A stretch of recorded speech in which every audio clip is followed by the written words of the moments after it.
Welcome to Islamic Life Coach School Podcast. Apply tools that you learn in this podcast and your life will be unrecognizably successful. Now your host, Dr. Kamal Akhtar. Hello everyone. Peace and blessings be upon all of you. Today we're going to be talking about money again. As you might know, I have multiple podcasts on this topic, but I want to continue to talk about it because I want to normalize Muslim women making money. Not only making money, but making a lot of it, and making it comfortably without any shame. This whole idea of wanting to make any amount of money should be deshamed. Deshamed, is that a word? I don't know. We'll find out.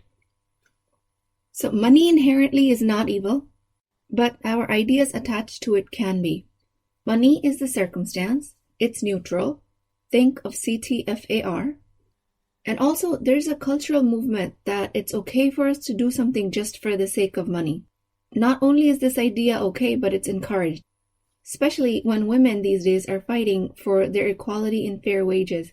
They're told, you have all the right in the world to make any amount of money you want. And I completely agree with that, but I do not agree that you should make money for the sake of money.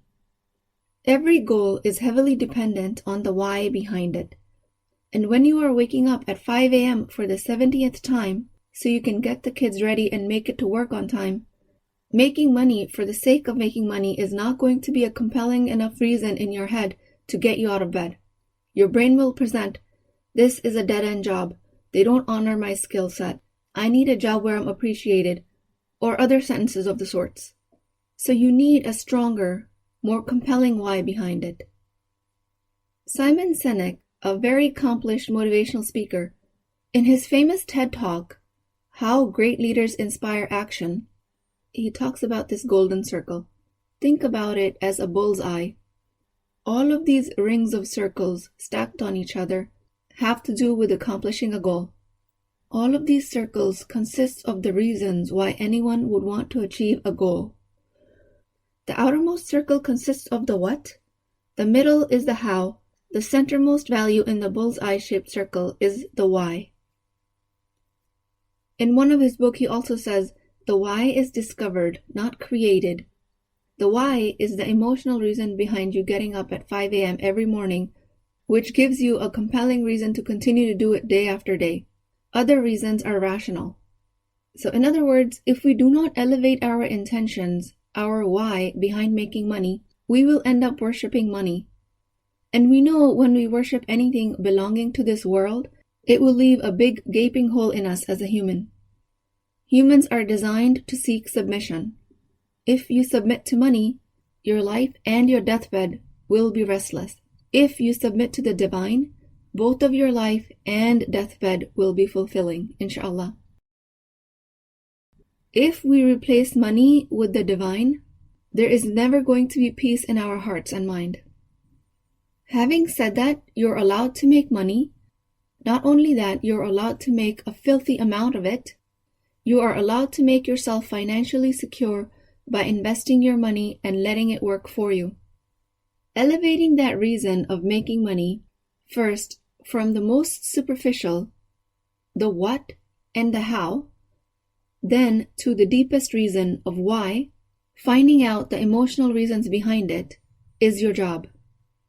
The question becomes, how do you elevate your intention all the way to doing it for the pleasure of Allah? This is where the power of human creativity comes in.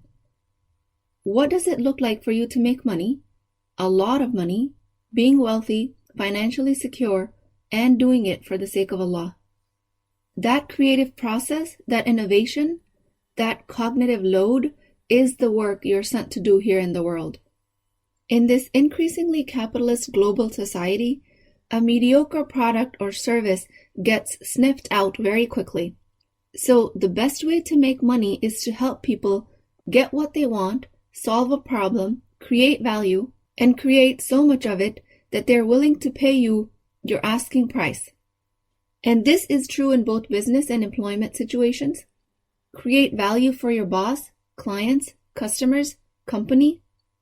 Create it in a way that they have no choice but to value you. The money will follow. Creating so much value does not mean working endless hours. It means working with barakah. In my time management and productivity podcasts, I give you tons of ways to do that. Sheikh Suleiman Nadwi, a Pakistani historian and scholar who died recently in 1953, well, recently is relative compared to the usual scholars that I quote. Usually I quote scholars from the golden era. Sheikh Suleiman Nadwi, he co-authored a book Siratul Nabi and wrote Khutbat-e-Madras. In his works, he talks about hierarchy of intentions. This work was skillfully articulated by Muhammad Faris of Productive Muslim. And if you haven't checked out his work, please do so. MashaAllah, Muhammad Faris is doing a great job at the Productive Muslim. And he also wrote a great book titled The Productive Muslim and has countless other resources like blogs, articles. If you haven't already, go subscribe to his email list. So Muhammad Faris extracted this hierarchy of intentions pyramid from Suleiman Nadwi's work. What it looks like is, imagine a pyramid, broadest being at the bottom. All of these intentions describe the why behind your goals. The bottommost being the financial and worldly gain. Above that is for honor and reputation. The one above that is for the feel-good factor. The one above that is spiritual contentment. Above that is seeking paradise.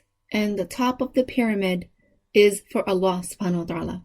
This hierarchy means that our intentions are elevated the higher we move on the pyramid.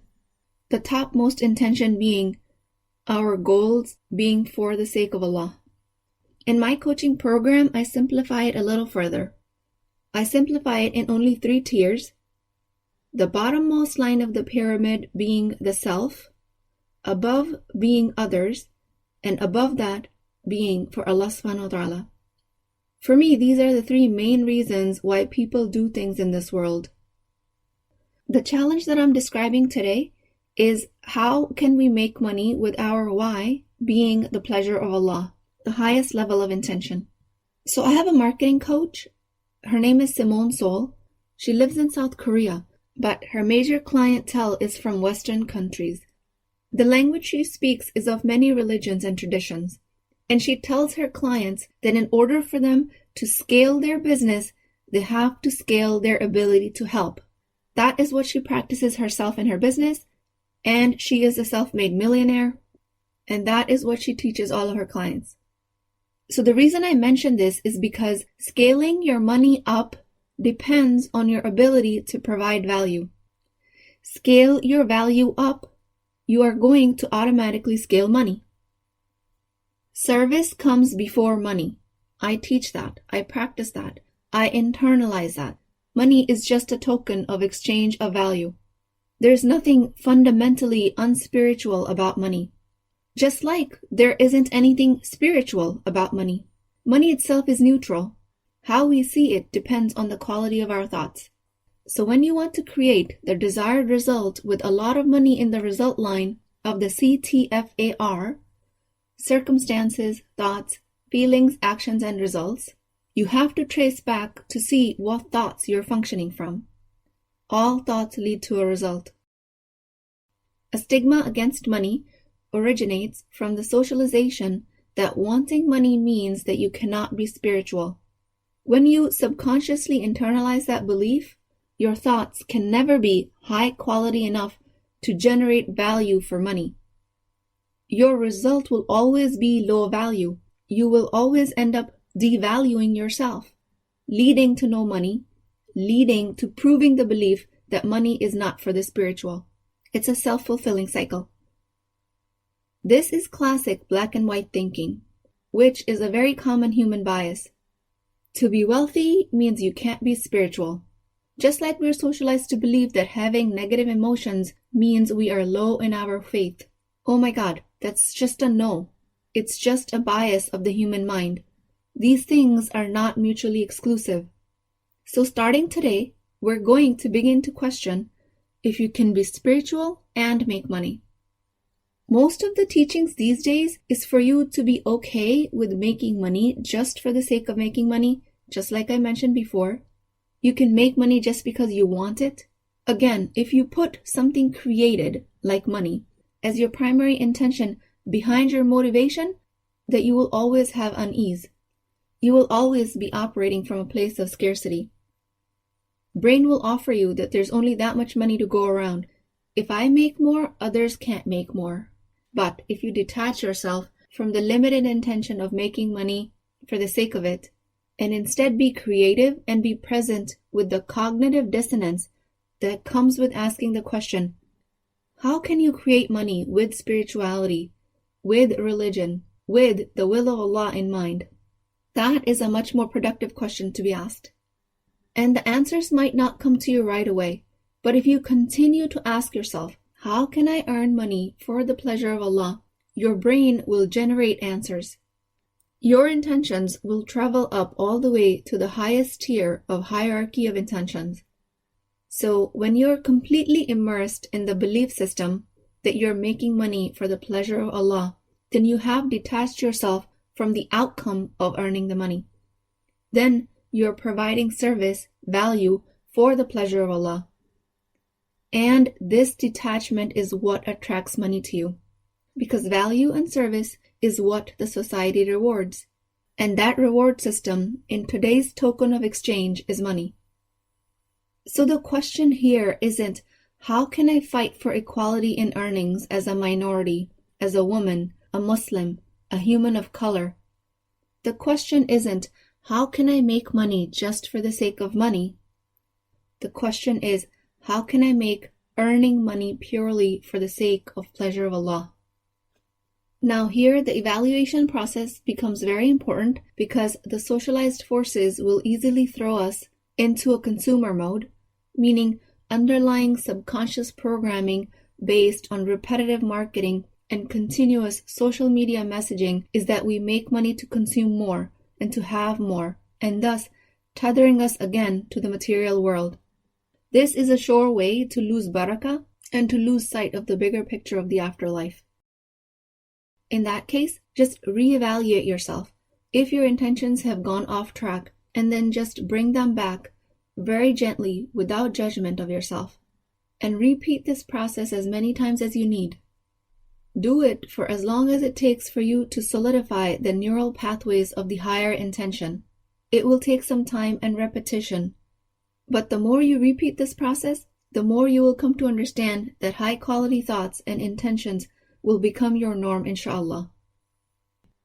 The hierarchy of intentions applies only to pure and positive intentions, of course, meaning you cannot elevate your thought process when you're trying to rob somebody or cheat somebody out of their money, or providing a defective product or a suboptimal service and hoping that this could be for the sake of Allah.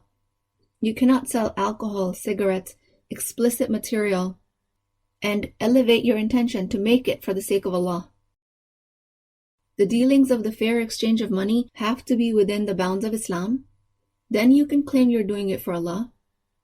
And I had to say it because these days people do all sorts of things in the name of right intentions. So it's good to have that squared away, and let's just clarify that you cannot have malintentions, trample on the rights of others, and be pretending to do it for the sake of Allah. So the bottom line is that the hierarchy of pure intentions when it comes to making money will sound something like this. And none of these intentions are actually wrong. I'm making money to help me in this world so I don't have to be dependent on others. That's the level of self, the bottommost tier. I'm making money to help my family, to be able to give charity and help others. I'm making money to contribute to society at large, to be a productive citizen, a contributing member of the global society. I'm making money so I can secure a good future for generations to come. Making money with planetary consciousness, making and using green products to save the earth. All of these are the level of others, and that is the second tier. Includes your immediate family members, people you personally know, friends, other human beings by extension, and the global welfare in general. So that's the second tier. The third and the highest tier is that I'm making money just for the sake of Allah. It is a form of ibadah that I choose to make money the halal way. I make money because I can, I'm able-bodied, I have resources and support, intelligence to provide value to the world, and I do that in the submission of Allah. See how for this exchange of service you're providing value without attachment? At one point, you're not even attached to the outcome of earning Jannah. You're just doing it as Abdullah, as the servant of Allah. This will definitely be without any attachment to the outcome of earnings. The complete and total internalization of this highest level of intention is the key to success. It might not come as naturally in the beginning if you're starting this process, but that does not make you wrong. Don't judge yourself. And eventually, it doesn't matter to you if money finds you or not. It doesn't matter if other people or your spouse appreciates you for the work you do or not. In exchange of the work you're providing, the only thing you're interested in is that Allah is pleased with you, and money will find you. When you detach yourself from the outcome is when the outcome finds you. This does not mean that you take up a minimum wage job with the skill set of an executive. I'm not asking you to let the corporate world abuse you in the name that you're doing it for Allah.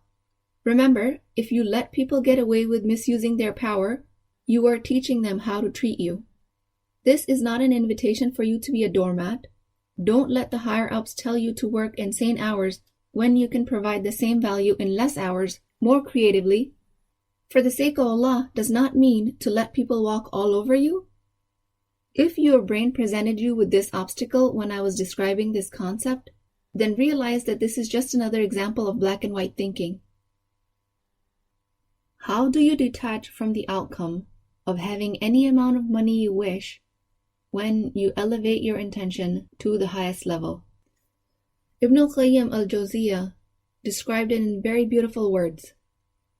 This world is like a shadow. If you try to catch it, you will never be able to do so. If you turn your back towards it, it has no choice but to follow you. Money, wealth, financial security will follow you, inshallah. When our souls are living in this body on this planet Earth, it is tethered to the earth. We have bodily needs. We have rights over others. So Allah subhanahu wa ta'ala gave us the freedom to turn every act of fulfilling these rights of the body and others into acts of ibadah by changing our intention behind it. So the creativity of our intelligence as a human being lies with what it is that we're doing that seemingly belongs to this earth, but we can elevate the reason why we are doing it to be only for the pleasure of Allah. When you start instructing your brain to think in those terms, your brain will find the reasons through the priming effect. Your brain will follow your command. And now, I will stretch your mind more, because at Islamic Life Coach School, that's what we do. How can you be a millionaire and be in complete submission of Allah? How can you be insanely wealthy, multi-millionaire, and only do it for Allah? And I will tell you that it's possible. Not only possible, that is the recommended path to take for you in earning multiple millions of dollars. When you're tethered to the money you need to make, you will always be clingy. It will sound like, I have worked 4 hours, but I didn't get my proper compensation. That is the mentality most of us are stuck in. I work a certain number of hours, I need to get paid for those hours. Believe me, nobody is paying you to be there for any number of hours. They're paying you for the value you're providing them. So when you show up with the intention that Allah will compensate me, you've gotten rid of the clinginess, that neediness of the money. Your boss, your colleagues, your friends will notice your work ethic, will notice that detachment, and value will pour out of you. And value attracts money like a magnet. So alhamdulillah, I am the main example of that. When I first got out of residency, I chose a rather unorthodox job. I interviewed a lot. I had multiple offers lined up, but I took an opportunity that was closer to home so I can be present with my family and fulfill their rights. I can't say I had my intention elevated all the way just for the pleasure of Allah. It is always a work in progress. I still work on it. But at that time, I took a job with someone who shared my values. Right out of residency, I did not get paid for 6 months after starting that job. There's a huge story behind it, but basically it had to do with me getting credentialed with insurance companies since I was brand new in the picture. And it's much easier to get credentialed when you're hired by a big company with tons of doctors. But in this job, it was just me and my senior partner working to get me on all the insurances. Alhamdulillah, my husband was working and providing, so it was manageable, and I was used to living on a resident salary. So we were able to work it out.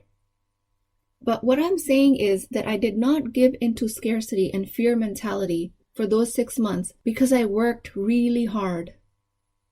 I almost worked the residency hours coming out because we were starting a business. I didn't ask, I'm working so hard, where's my money? I didn't give in to the fear that it doesn't look like I will ever get paid. I just provided the best value I knew how. And I still operate from that rhythm. 10 years later, now, alhamdulillah, I'm currently at the same job and our business is thriving, alhamdulillah. We have multiple employees in some capacity or another, and I couldn't be more thankful because I have one of the most work-life balanced career. I am not saying what worked for me will work for you. I'm not saying walk away from money, work without money for months on ends. I am just saying stay curious, keep asking. Your wisdom will present you the answer. The desires of this world by definition will not satiate. Our job is to find the reason behind our desire and relocate it for the pleasure of Allah. This desire of you providing value with your highest intention puts your life on the track of ihsan. Money itself doesn't come from bosses or businesses. It comes from Allah. All provisions are from Allah. The boss, the business, the service we provide are just vessels. They are the wasila for the money to get to us. Don't use this design to fall into victim mentality. If it's all from Allah, my provisions will find me. But rather use this design to detach yourself from the outcome. And the world will run to find you for everything you have to offer. Making money does not mean that you separate yourself from your fitrah. That is your one and only true identity, your connection to Allah. Step out of the black and white thinking. With that, I pray to Allah that He expands our provisions through our hard work and pure intentions. I pray to Allah specially that He expands my provision and yours and that of entire Muslim Ummah so we create an exemplary culture in the modern times, something that history might have never seen before. I pray for prosperity, wealth, and financial security for you and all Muslim women. I pray that Allah accepts my service to you with the highest intention. I also congratulate you for investing your time in this podcast because this podcast and my program are the steps needed for you to start creating the best quality thoughts behind the neutral object that is money. Please keep me in your du'as. I will talk to you guys next time. If you're interested in getting coached by me, I'm offering a very affordable opportunity to do that with Wisdom Wednesdays. This is not a course, not a lecture. This is an opportunity for live coaching, real change with Islamic adab and etiquette. You do not need more information. You actually need a space to create change. At $19.99 a month, which is the price of takeout dinner, you as a Muslim woman will create confidence, intimacy, and connection without shame or fear of judgment, because your privacy is my highest priority. So join at www.islamiclifecoachschool.com, resources, Wisdom Wednesdays. I'll see you inside, inshallah.